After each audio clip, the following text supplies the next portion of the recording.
Hello बच्चों, नमस्कार।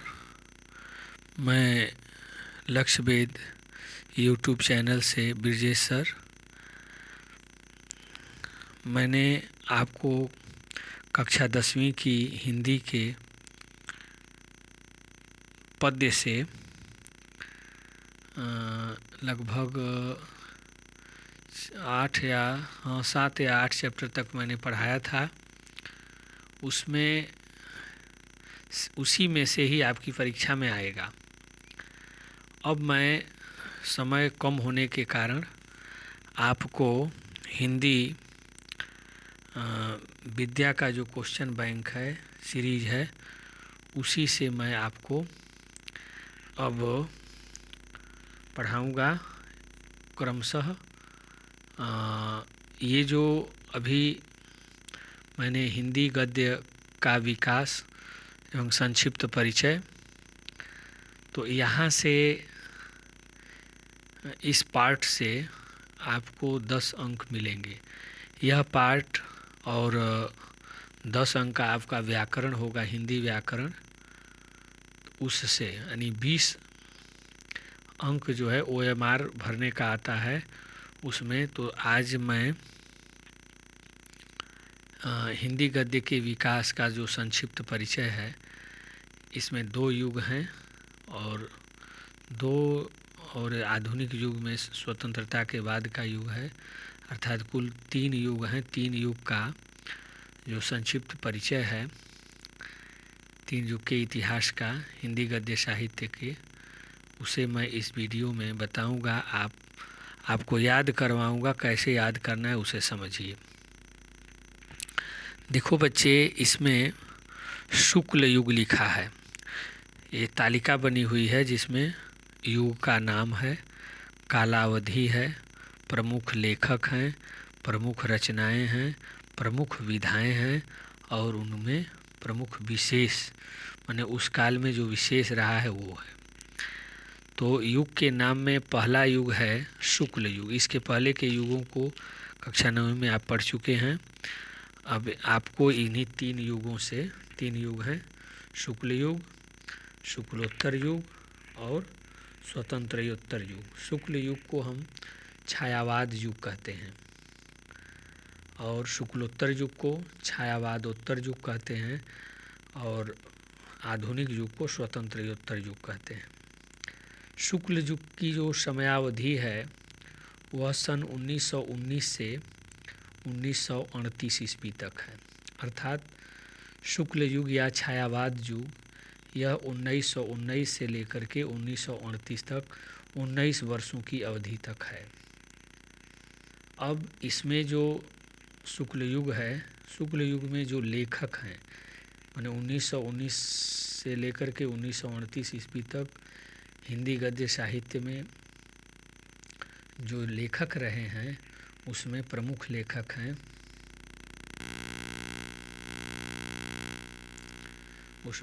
लेखक हैं, आचार्य रामचंद्र शुक्ल, राय कृष्णदास, जयशंकर प्रसाद, प्रेमचंद मतलब मुंशी प्रेमचंद्र, या इनका पूरा नाम धनपत राय था, बाबू गुलाब राय, हजारी प्रसाद द्विवेदी जी, नंद दुलारे वाजपेयी, हरि कृष्ण प्रेमी, सुमित्रानंदन पंत। पंत जो है सुमित्रानंदन पंत का उपनाम है, माखन लाल चतुर्वेदी जी, पांडे वेचन शर्मा, या इनको उग्र कवि भी कहा गया है, और निराला का मतलब सूर्यकांत त्रिपाठी निराला, और महादेवी वर्मा। प्रसाद पंत और निराला तथा महादेवी वर्मा ये छायावाद युग के 4 स्तंभ कहे जाते हैं। प्रसाद का मतलब जयशंकर प्रसाद, पंत का मतलब सुमित्रानंदन पंत, और निराला का मतलब सूर्यकांत त्रिपाठी निराला, और महादेवी वर्मा। ये 4 प्रमुख लेखक और कवि इसमें हैं छायावाद युग में। इन्होंने गद्य की विधाओं की रचना की। अब प्रश्न आता है कि महादेवी वर्मा किस युग की कवयित्री रही हैं, तो आप उत्तर देंगे छायावाद युग अथवा शुक्ल युग। पंत जी, सुमित्रानंदन पंत जी किस युग के कवि रहे? यहाँ से इस पार्ट से जो प्रश्न आएगा आपका प्रमुख लेखक से, तो हम ये जब लेखक याद रखेंगे तो हम प्रश्न का उत्तर देंगे। मुंशी प्रेमचंद किस युग के कवि रहे हैं? तो छायावाद युग के कवि रहे हैं। नंद दुलारे वाजपेयी किस युग के कवि रहे हैं? तो छायावाद युग के कवि रहे हैं। माखनलाल चतुर्वेदी किस युग के कवि रहे हैं? तो छायावाद युग के कवि रहे हैं। महादेवी वर्मा किस युग की कवित्री रही हैं? तो छायावाद युग की कवित्री रही हैं। तो इन सभी जितने ये लेखक का नाम है, ये सभी अपने आप में एक प्रश्न है। हाँ, ये कालावधि से भी प्रश्न आता है कि छायावाद युग की समयावधि क्या रही है? तो हमको याद रखना है 1919 से 1938 ईस्वी तक। ये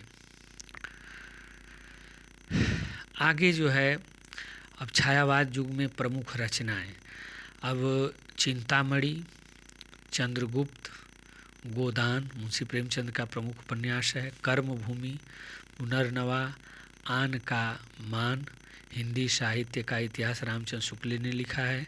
हिंदी साहित्य का आदिकाल, ये जितनी रचनाएं हैं ये छायावाद युग की रचनाएं हैं और इनसे प्रश्न पूछे जाते हैं कि कर्मभूमि किस युग की रचना है? तो छायावाद युग की। चंद्रगुप्त ये नाटक है, किस युग की रचना है? तो छायावाद युग की। चिंतामणि किस युग की रचना है? तो छायावाद युग की। हालांकि इनके लेखकों का नाम भी पूछता है, लेकिन यहाँ फ़िलहाल हमको यही समझना है। हिंदी साहित्य का इतिहास किसने लिखा है? तो आचार्य रामचंद्र शुक्ल ने लिखा है। कब की यह रचना है? तो शुक्ल युग की है। शुक्ल युग ऐसे आचार्य रामचंद्र शुक्ल के नाम पर ही ये पड़ा है, इसके पूर्वोधार हैं ये। आगे जो है, शुक्ल युग की प्रमुख जो विधाएं हैं, शुक्ल युग की प्रमुख विधाएं, विधा का मतलब होता है वह किस प्रसंग में लिखी गई हैं। निबंध है कि नाटक है कि एकांकी है कि आलोचना है कि उपन्यास है कि कहानी है कि जीवनी है कि इतिहास है कि रेखा। जैसे मान लीजिए कि ये गोदान है, उपन्यास है। तो छायावाद युग में यानी शुक्ल युग में कौन कौन सी गद्य की विधाएं प्रमुख थीं? तो उसमें छायावाद युग तक निबंध, नाटक, एकांकी, आलोचना, उपन्यास, कहानी, जीवनी, इतिहास, इतिहास का मतलब हिंदीगत साहित्य का इतिहास, रेखाचित्र, संस्मरण आदि, ये जो हैं ये विधाएं थीं। लेकिन विशेष में ये बहुत महत्वपूर्ण है, आपको आगे की परीक्षाओं में भी ये काम करेगा। निबंध के विकास का महत्वपूर्ण युग कौन सा है? प्रश्न पूछा जा सकता है। ये जो विशेष है ये अपने आप में खुद प्रश्न है कि निबंध के विकास का सबसे महत्वपूर्ण युग कौन सा था? तो आप जवाब क्या देंगे? छायावादी युग या शुक्ल युग। छायावाद युग या शुक्ल युग। निबंध का सबसे अधिक विकास किस युग में हुआ? तो छायावाद युग या शुक्ल युग। ठीक है, अब आगे इसी में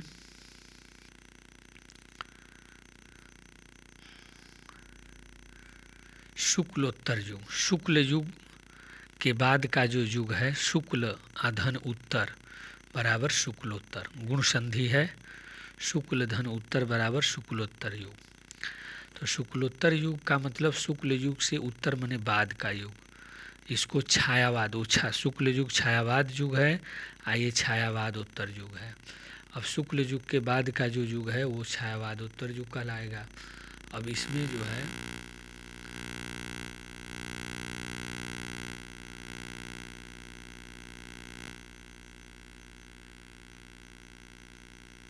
अब शुक्ल युग के बाद का जो युग है वो शुक्लोत्तर युग कहलाएगा।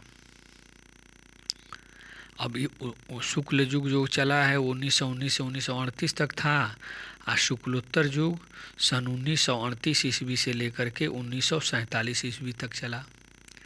यानी इसकी जो समयावधि है वह कितने वर्षों की है? तो 9, 8, 17 9 वर्ष की है। 9 वर्षों तक शुक्लोत्तर युग चला है, 1947 तक, 38 से 47 तक। अब इसमें जो प्रमुख कवि लेखक रहे हैं वो हैं आचार्य हजारी प्रसाद द्विवेदी।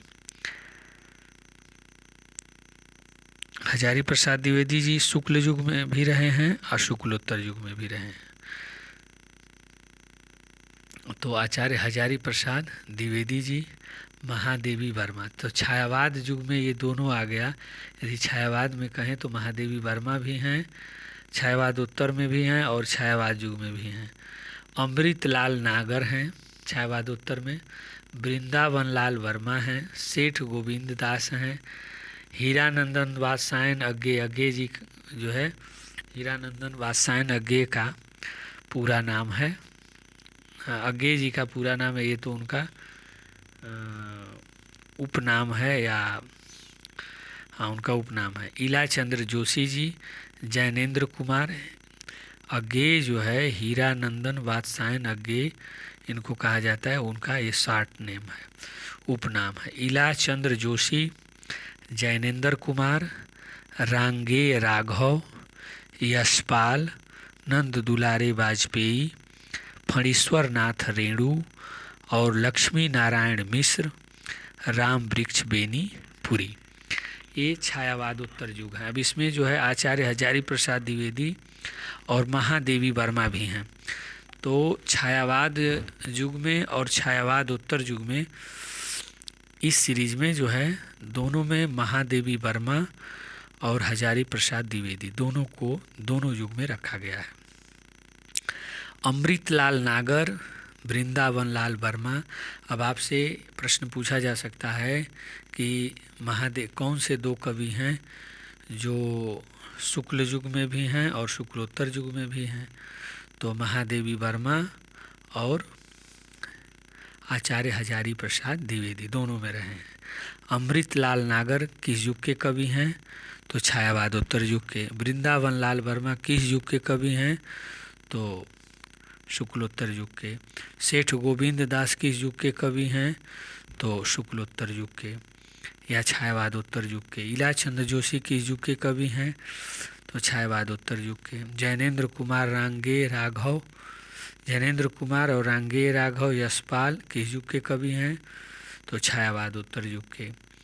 फणीश्वर नाथ रेणु का अक्सर पूछा जाता है किस युग के कवि हैं? तो फणीश्वर नाथ रेणु लेखक हैं, तो शुक्लोत्तर युग के हैं। लक्ष्मी नारायण मिश्र, राम वृक्ष बेनीपुरी, ये सभी शुक्लोत्तर युग के कवि हैं।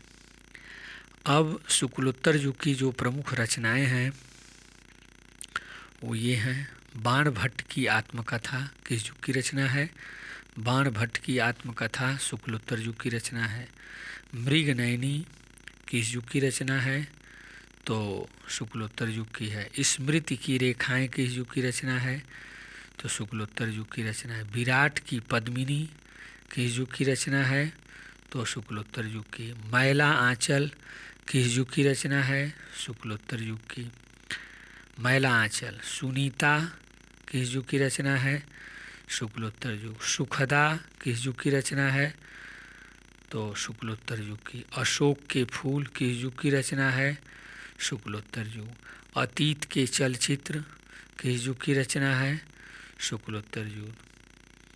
श्रृंखला की कड़ियाँ किस युग की रचना है? शुक्लोत्तर युग। तो ऐसे करके हमको ये याद करना है। याद करेंगे तो ये आपके आगे के जो कंपटीशन होंगे 12वीं के बाद, तो वहाँ पर जहाँ हिंदी गद्य साहित्य का विकास जो आपका चैप्टर होगा वहाँ पर यहाँ से प्रश्न पूछे जाएंगे। अब इस युग में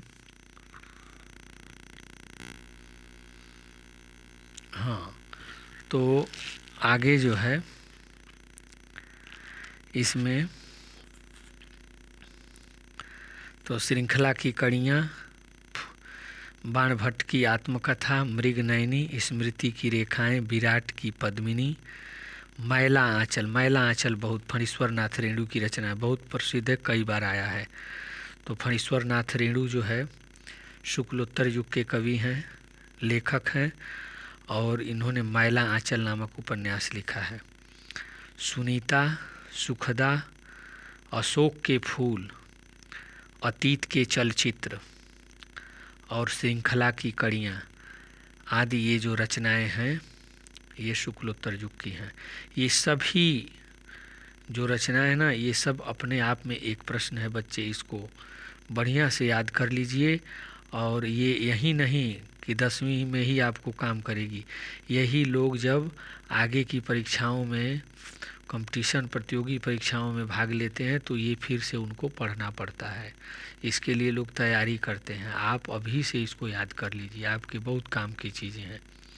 फिर आगे है कि हालांकि ये तो नहीं पूछा जाता है कंपटीशन में, आप में है कि तो आपकी परीक्षा में भी ये नहीं पूछा जाएगा कि निबंध कौन कौन सी विधाओं का विकास हुआ शुक्लोत्तर युग में या छायावादोत्तर युग में, तो ये कोई ज़रूरी नहीं है, इसको मत याद रखिए।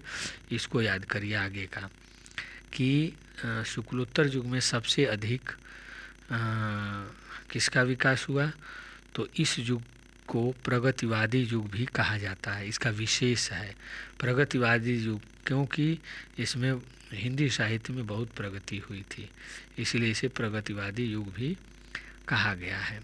आगे देखते हैं, आगे का युग है और आपके लिए हिंदी गद्य साहित्य में कक्षा 10वीं का ये अंतिम है, स्वतंत्रयोत्तर युग। स्वतंत्रयोत्तर का मतलब स्वतंत्रता हमको 15 अगस्त 1947 को मिली थी, और 15 अगस्त 1947 ईस्वी के बाद जितनी रचनाएं हुई उनको हम स्वतंत्रयोत्तर युग में रखते हैं। अब इसमें जो है प्रमुख जो लेखक हैं वो हैं रामधारी सिंह दिनकर। इनका उपनाम है रामधारी सिंह दिनकर। और जो शुक्लोत्तर युग में थे अज्ञेय जी, हीरानंदन वात्स्यायन अज्ञेय, ये इस युग में भी रहे हैं। उपेंद्र नाथ अस्क, डॉक्टर नगेंद्र, विद्यानिवास मिश्र, भगवती चरण वर्मा, धर्मवीर भारती, विष्णु प्रभाकर, कमलेश्वर, राजेंद्र यादव, शिवानी और उषा देवी मित्रा। तो इसमें जितने नाम हैं इसमें से कम 10 नाम तो याद रहना चाहिए। जैसे रामधारी सिंह दिनकर, हीरानंदन वात्स्यायन अज्ञेय जी का पूरा नाम है, उपेंद्र नाथ अस्क, डॉक्टर नगेंद्र, विद्यानिवास मिश्र, भगवती चरण वर्मा, धर्मवीर भारती प्रमुख हैं इसमें, विष्णु प्रभाकर, कमलेश्वर, राजेंद्र यादव, शिवानी और उषा देवी मित्रा। ये स्वतंत्रयोत्तर युग के लेखक हैं। अब इनमें से भी आपको बता दें कि यही प्रश्न पूछा जाएगा कि रामधारी सिंह दिनकर किस युग के कवि हैं, तो रामधारी सिंह दिनकर किस युग के हैं, स्वतंत्रयोत्तर युग के। और हीरानंदन वात्स्यायन अज्ञेय तो दोनों में रहे हैं, तो ये भी सही है। छायावादोत्तर कहेंगे तो भी, स्वतंत्रयोत्तर कहेंगे तो भी इसके बाद तक रहे हैं। उपेंद्र नाथ अस्क, डॉक्टर नगेंद्र, ये सभी जो लेखक हैं ये स्वतंत्र, इनका नाम भी याद रहना चाहिए। अब जो है इस युग में जो प्रमुख रचनाएं हैं वो कौन कौन सी हैं, तो संस्कृति के 4 अध्याय कब लिखा गया, स्वतंत्रयोत्तर युग में। विचार और वितर्क किस युग की रचना है, तो विचार और वितर्क जो है स्वतंत्रयोत्तर युग की रचना है। विचार और विवेचन, लहरों के राजहंस, सारा आकाश, साहित्य की चेतना, आवारा मसीहा, वेरी इम्पोर्टेंट है आवारा मसीहा, गुनाहों का देवता बहुत महत्वपूर्ण है। आवारा मसीहा स्वतंत्रयोत्तर युग की रचना है। गुनाहों का देवता भी कई बार परीक्षा में पूछा गया है, स्वतंत्रयोत्तर युग की रचना है। नदी के द्वीप शेखर, नदी के द्वीप ये रचना है स्वतंत्रयोत्तर युग की। शेखर एक जीवनी, बहुत महत्वपूर्ण है। शेखर एक जीवनी आया भी है परीक्षा में। किस युग की रचना है? तो स्वतंत्र युग की रचना है। अब स्वतंत्र युग का जो विशेष है वो क्या है? तो विशेषता में इसके है कि विभिन्न साहित्यिक पत्र पत्रिकाओं का प्रकाशन हुआ। धर्मयुग कादम्बनी जैसी महत्वपूर्ण पत्र पत्रिकाओं का निरंतर प्रकाशन हुआ। धर्मयुग पत्रिका है, कादम्बनी पत्रिका आदि का जो है प्रकाशन हुआ, निरंतर चलने लगा स्वतंत्र युग से। पिछले कुछ वर्षों से, अब जैसे आपसे पूछेगा कि कादम्बनी पत्रिका का प्रकाशन किस युग से प्रारंभ हुआ, तो स्वतंत्र युग से। साहित्यिक पत्र पत्रिकाओं का प्रकाशन कब किस युग से प्रारंभ हुआ? स्वतंत्र युग से। पिछले कुछ वर्षों से हंस नामक साहित्यिक पत्र पत्रिका प्रकाशन हो रहा है तथा धर्मयुग का प्रकाशन बाधित है। अब पिछले कुछ वर्षों से हंस नामक साहित्यिक पत्रिका का प्रकाशन हो रहा है, साहित्यिक पत्र का, लेकिन धर्मयुग जो पहले से चला आ रहा था उस पत्र वह जो धर्मयुग है उसका प्रकाशन इस समय बाधित है। तो बच्चे कम से कम यहाँ से आपका 4 या 5 प्रश्न देखने को मिल सकता है।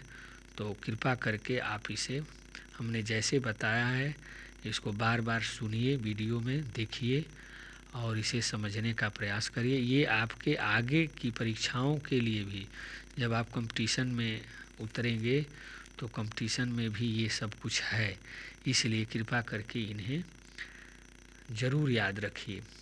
आपके भविष्य में भी ये आपके काम की चीज़ें हैं। धन्यवाद। अगले वीडियो में मैं अब लेखक और उनकी रचनाएं आपको प्रस्तुत करूंगा, उसे समझने का प्रयास करिएगा। धन्यवाद।